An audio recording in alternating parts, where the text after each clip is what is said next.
Hey guys, my name is Pixeltator. Welcome to a quick look at Ace of Spades, a brand new title published by Jagex. It's available over on the Steam storefront for $9.99. This is a voxel-based creative FPS. It's not as complex as Battlefield or Call of Duty, but it does have its place in the genre and its own spot among other voxel-based games. Ace of Spades was not a new game. It has actually been out for quite a while in a free-to-play format. Under a different development studio. It was an indie-style game. It had a lot to be desired, so to speak. I played it quite a bit, and it was really lacking as far as quality and polish.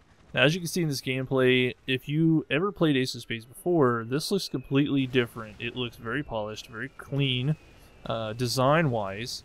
And it's not very laggy. It kind of flows as you switch in and out of the scope, things like that. There's a nice little headshot. I think he was almost already dead from the other guy that was helping him.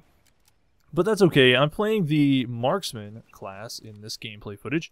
It's the sniper class, and I don't do so well as a sniper. I really like it as far as class goes. I'm just horrible. The amount of kick on this thing when you fire it is insane. But it's kind of needed. You shouldn't actually just stay on target the entire time. That would be really bad. Bullet travel I don't think really exists all that much.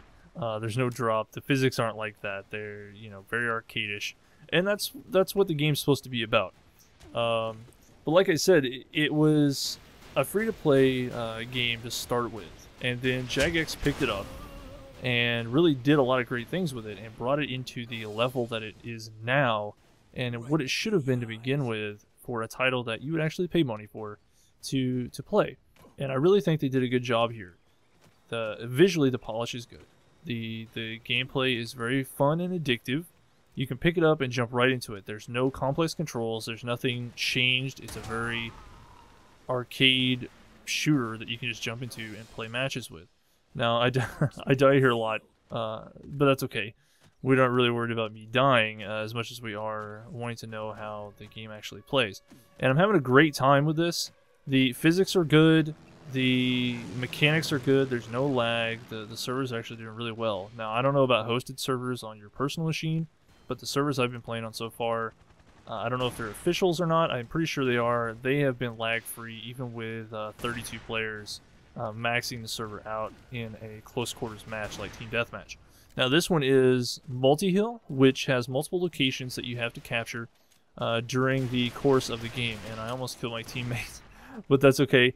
I am playing on green side. As you can see down at the bottom, the green bar and the stripe on my arm when I'm holding the gun, and my hat as well.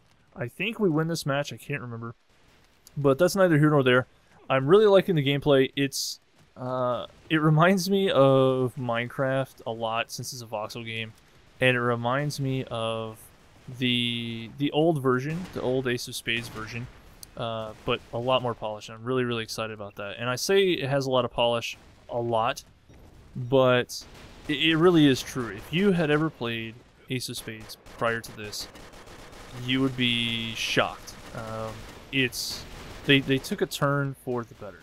And a lot of people may be fanboys of Ace of Spades the way it used to be, and they'll say, oh, this is horrible. But it's really not. For an arcade-style game that's a creative shooter and it's voxels, you can't go wrong with this. And for $9.99, it's really good. And I'm not trying to sell the game. I'm not sponsored with them or anything like that. I really think it's a good purchase. And I think it's going to go places as far as customization and things go. As we move ahead with the development of this, I think they're going to do just like they do with their other titles that Jagex publishes. They'll do good things with it, and they won't just drop it like a rock after you purchase the game, 30 days out. With that said, there are a few things that I don't like about the game in its current state, as far as gameplay goes. Now, there's things I don't like about the menu system. We'll go over that. But there's only two things I don't like right now. The first being hitboxes. The hitbox is a little weird. I don't know what the deal is, but I think it's a little oversized when the person is sideways. Now when the person is facing you, I think it's okay, but I think the hitboxes are a little large when they're sideways. It's a little too easy to kill somebody when they're running across the screen in front of you. Now, the second thing, and there's only two, the second thing I have a problem with is the balance of damage on the weapons.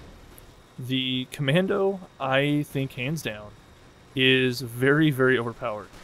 You can just mow people down with a Commando, and we'll have some gameplay in this so you can see what the Commando gameplay looks like. I just wreck people as a Commando. Now, as a Marksman, you're not meant to just destroy everybody, obviously, because you're supposed to sit back and pick your targets, you know, specifically and nice and carefully. With a Commando, you just kind of go in and run a gun. I understand that, but it's a little overpowered the way the weapon works for the Commando.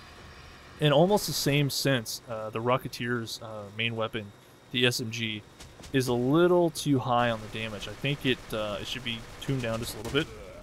But as far as gameplay, I mean, it's an arcade game, so it's really fun. The Commando's really fun. The Marksman's fun. The Rocketeer is fun.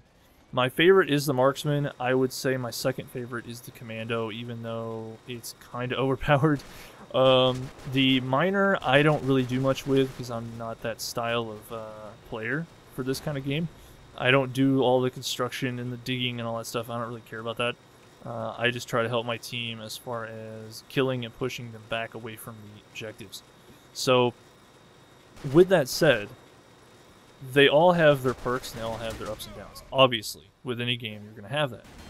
Hopefully, they're going to fix that and maybe balance it a little bit. Take a look at the numbers and see, you know, how much damage each one's doing. I just feel maybe there's a little bit to be had with the current balance of the game. But with that said, it's still a fun game.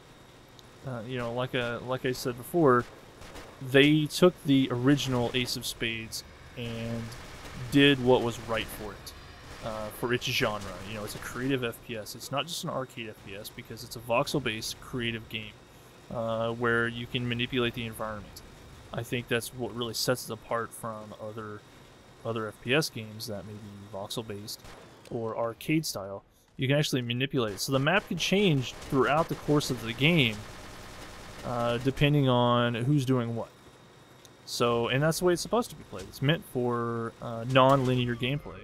It's meant for creative open world gameplay with some restrictions. Obviously, you can't just go tunnel off into nowhere for no reason whatsoever. There are boundaries, but at the same time, you can be really, really creative and come up with good ideas for your team to actually win the match. For more footage of Ace of Spades, please leave a comment below letting me know what you'd like to see and how you feel about this new voxel-based title.